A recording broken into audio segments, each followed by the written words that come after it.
Sir ఈ క్రమంలో పద్మనాభయ్య గారిని మొన్న మధ్యన ఇంటర్వ్యూ చేశాను. ఆయన ఫార్మర్, హోమ్ సెక్రటరీ, చాలా పెద్ద పొజిషన్లు చేశారు.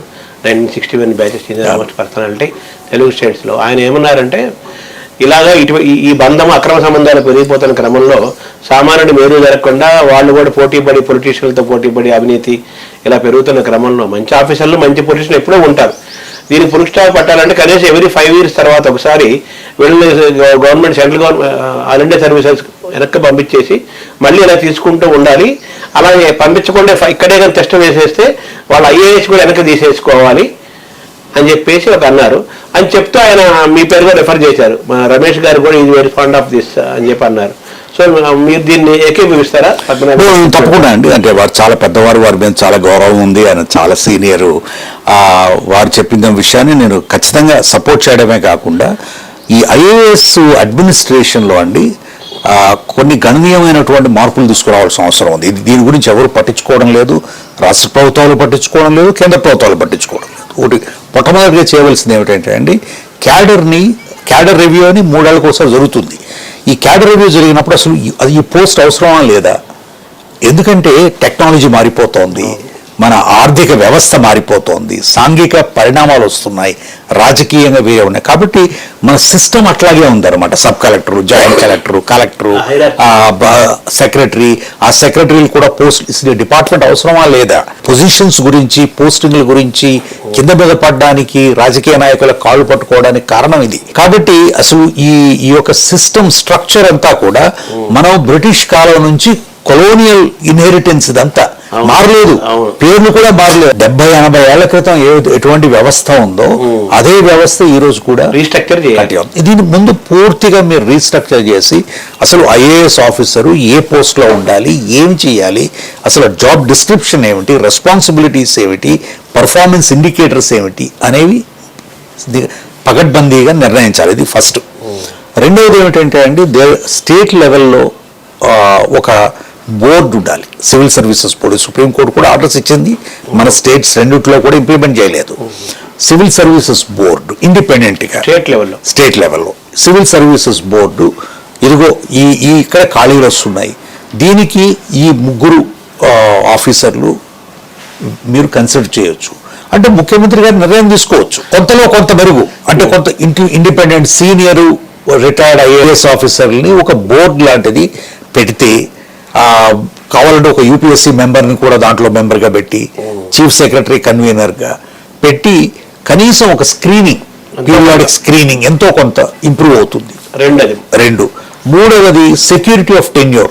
మీరు 6 నెలలకు ఒకసారి మార్చి 2 ఏళ్లకు ఒకసారి మార్చకుండా, మనం ఎప్పుడు రాజకీయ నాయకులకి షార్ట్ సైటెడ్నెస్ అంటారు, ఎందుకంటే 5 ఏళ్ళలో ఆయన మారిపోతాడని.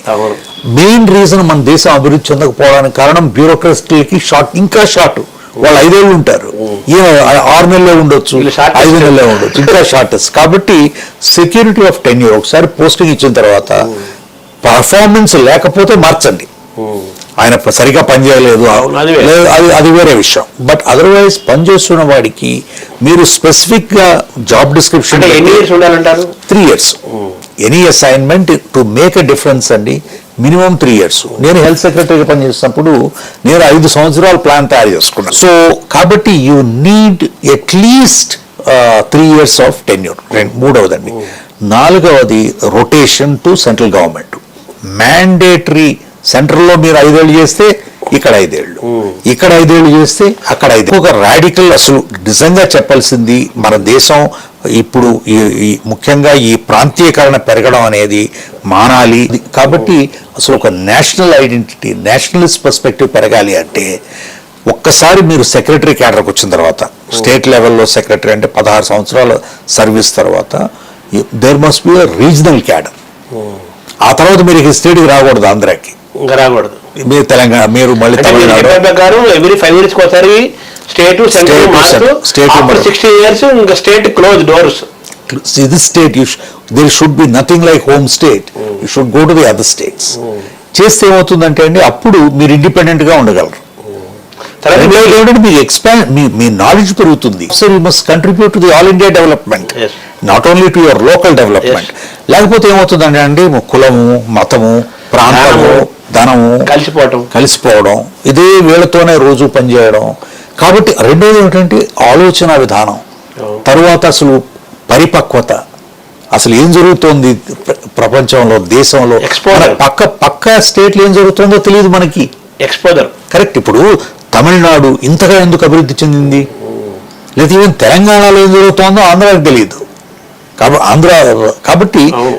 క్రాస్ ఫర్టిలైజేషన్ ఇది నేర్చుకోవాల్సిన అవసరం చాలా ఉంది. ఇదంతా మరి గవర్నమెంట్ ఆఫ్ ఇండియా చేయాలి కదా.